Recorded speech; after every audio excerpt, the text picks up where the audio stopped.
गरीबी के चक्कर में सारा का सारा फंड इन्होंने, अभी दिल्ली में भी आप देखेंगे 70% वक्फ बोर्ड की प्रॉपर्टी पे इन्होंने फंडिंग बढ़ा दी है, लेकिन यहाँ पे नालियाँ साफ़ करने के लिए पैसा नहीं है, जिसकी कीमत में आज 3 बच्चे मर गए हैं। उससे पहले एक बच्चा करंट से मर गया।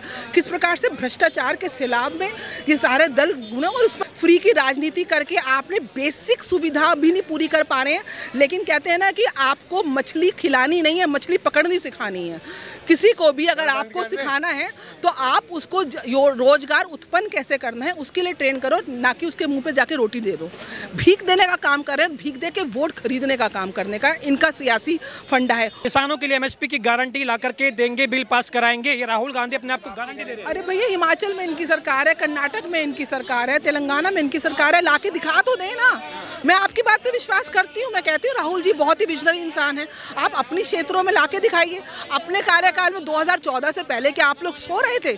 तब एमएसपी नहीं लाई, स्वामी रंगनाथन रिपोर्ट की आपने क्यों नहीं इसको एग्जीक्यूट किया था? वो कांग्रेस ने रचा था, जिसके अंतर्गत देश का बंटवारा हुआ और उसके बाद जैसे जैसे सियासत हुई, चाहे इमरजेंसी लगाना हो, आपातकाल लगाना हो, चाहे सिखों का नरसंहार करना हो, चाहे यहाँ दिल्ली में नसबंदी करानी हो, इनके शासनकाल में किस प्रकार से अडानी अंबानी को इतना इनको A1 A2 प्यारा हो चुका है कि ये अपना कार्यकाल भूल जाते हैं। सोनिया जी ने ही लाखों करोड़ों रुपए का अडानी जी का, अंबानी जी का जो कर्जा है वो माफ़ किया था।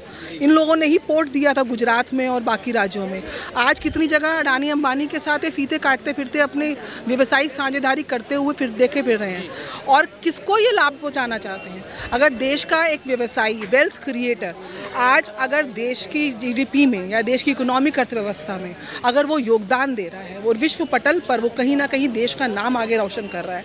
अगर अंबानी का कारोबार बढ़ रहा है तो उसके कर्मचारी भारत देश के ही हैं। तो कहीं ना कहीं एक जो प्राइवेटाइजेशन है, मैं आ रही हूँ उस बात पे भी आ रही हूँ, जो प्राइवेटाइजेशन है, देखिए प्रैक्टिकली देखेंगे विश्व की कोई भी सरकार पूर्ण रूप से सरकारी नौकरियाँ या सरकारी संसाधन नहीं दे सकती है। उसके लिए आपको प्राइवेटाइजेशन की ज़रूरत है।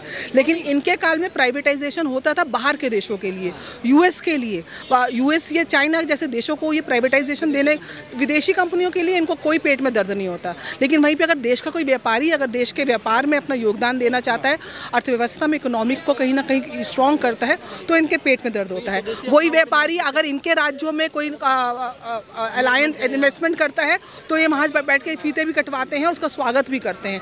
करोड़ों रुपए की फंडिंग अडानी अंबानी से ये इलेक्शन के नाम पे ले सकते हैं, लेकिन अगर जहाँ पे राजनीतिक रोटियाँ सेकनी हो तब अडानी अंबानी को देश का विरोधी बना देते हैं। और उसके ऊपर बात हुई है बजट की। बजट पूर्ण रूप से मैं समझती हूँ ये युवाओं को केंद्र में रख के लिया गया है। अगर स्टार्टअप इंडिया की बात हुई है, स्किल इंडिया की बात हो रही है, या 10 लाख से 20 लाख कर दी गई है जो मुद्रा योजना है, या बच्चों को लिए क्या कहते हैं इंटर्नशिप की बात हुई है, 500 कंपनियों के साथ इंटर्नशिप की बात हुई है जो पहले कभी नहीं हुई थी। और कहीं ना कहीं प्राइवेट कंपनियों को उसमें इन्वॉल्व किया गया है, गवर्नमेंट के साथ एक प्रकार से आउटसोर्सिंग का प्रोसेस को इनिशिएट किया जा रहा है। केबल स्केल है, चाहे वो सड़कों का निर्माण हो, चाहे कॉलेजेस का, मेडिकल कॉलेजेस हो, इंजीनियरिंग कॉलेजेस हो, चाहे उसके साथ साथ ऑटोमोबाइल इंडस्ट्री हो, हम सेमीकंडक्टर्स की बात कर रहे हैं, सोलराइजेशन की प्रधानमंत्री बात कर रहे हैं, सोलर घर बना रहे हैं जिसमें बिजली आपको फ्री मुहैया कराई जाएगी, साथ साथ आपको सोर्स ऑफ इनकम क्रिएट किया जाएगा। आप बिजली बेच के अपना एक बिजनेस को सेटअप कर सकते हैं। स्टार्टअप इंडिया के माध्यम से कितने युवा लोगों को एक स्टार्टअप इकोसिस्टम मेरे ख्याल से विश्व भर में सबसे बड़ा भारत का उभर कर आ रहा है। लेकिन पैरेलली युवा को उतना स्किलफुल होना भी ज़रूरी है ताकि उस स्टार्टअप इंडिया सिस्टम से जो उनको पैसा या सहायता मिल रही है उसको एक विजन के साथ युवा बजाय नौकरी लेने के नौकरी देने की कागार पर आगे बढ़े। ठीक है, आपने इंटर्नशिप की बात करी, राहुल गांधी इस पर भी प्रश्न चिन्ह खड़ा कर रहे हैं, कह रहे कि 99% युवाओं को तो इससे कुछ मिलने वाला ही नहीं है, 1% के लिए आपने ये योजना जो है इसको इम्प्लीमेंट करने की कोशिश कर रहे हैं। ये भी कह रहे हैं कि ये जो आपका जो चक्रव्यूह है, इस चक्रव्यूह में आप किसान को अंदर एंट्री है नहीं, युवाओं को अंदर एंट्री, आप एक तरीके से उन्हें घेर रहे हैं, देश के युवाओं को, किसानों को। संसद में राहुल गांधी कहते हैं कि मुझसे किसान मिलने आ रहे थे, आपने उनको परमिशन नहीं दी, मैं बाहर गया, कि किसान को संसद में एंट्री नहीं है। किसान विकास निधि के माध्यम से या किसान किस प्रकार से अपनी क्रॉप को मल्टीप्लाई कर पाए, अलग अलग योजनाएं आई हैं, बीमा योजना आई है, किसानों की बीजों की योजना है, साइंटिफिक किस प्रकार से लैब्स खोली गई हैं जगह जगह क्षेत्रों में, और किस प्रकार से यूरिया वगैरह में भी बढ़ोतरी हुई है। तो पूर्ण रूप से गारंटी मैं राहुल गांधी जी, देखिए सरकार पे अंकुश लगाना विपक्ष का काम है, वो आप करिए, लेकिन एक विजनरी नेता वो होता है जो उसको सॉल्यूशन दे। आपके पास क्या कोई सॉल्यूशन है?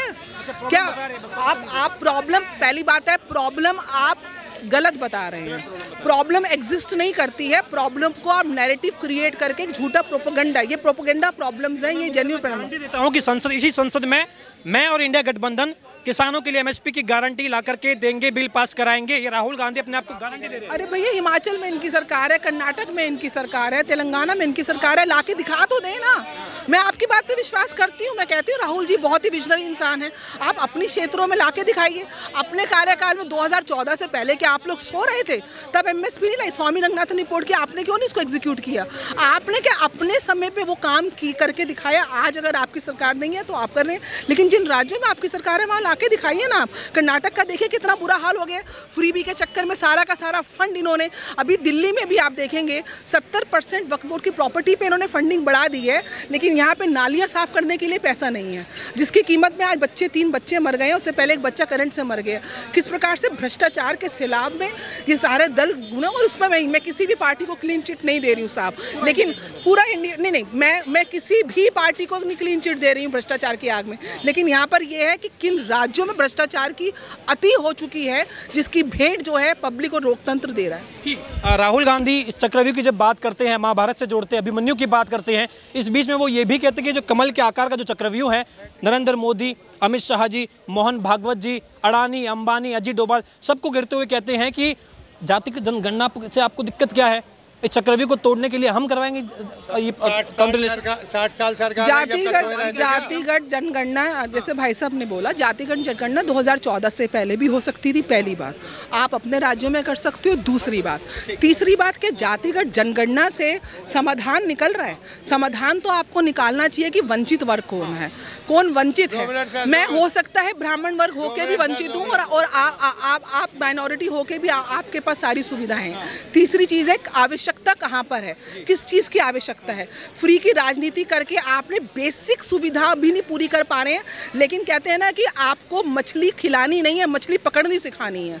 किसी को भी अगर आपको सिखाना है तो आप उसको रोजगार उत्पन्न कैसे करना है उसके लिए ट्रेन करो, ना कि उसके मुंह पे जाके रोटी दे दो।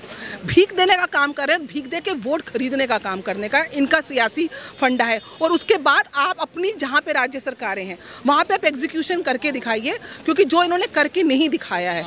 मैं बार बार बोल रही हूँ, अगर आप प्रॉब्लम क्रिएट कर रहे हैं या प्रॉब्लम को आप आइडेंटिफाई कर रहे हैं तो आपका फ़र्ज़ है उस सॉल्यूशन को लेकर आना और सॉल्यूशन को इम्प्लीमेंट करके एक उदाहरण सामने नज़ीर पेश करना कि हाँ आपने कर्नाटक में, हिमाचल में ये नज़ीर बनाई है, इसके बिना पे आप देश चला सकते हो। लेकिन आप देश इस तरीके से अगर बंटवारे की राजनीति में जाति में बांटने का प्रयास, जो हर सियासी पार्टी अपनी सियासी रोटियाँ सेकने का, किसी को जाति से लाभ नहीं मिल रहा। आप मेरी जाति पूछ के मेरे सामने नहीं आया, मैं जाति देख के आपको इंटरव्यू नहीं दे रही हूँ। कोई जाति देख के काम नहीं कर रहा है। ये केवल जातिवाद, और जातिवाद केवल शुरू से कांग्रेस, क्योंकि हिंदू मुसलमान इन्हीं की सोच थी और किसी की सोच नहीं थी।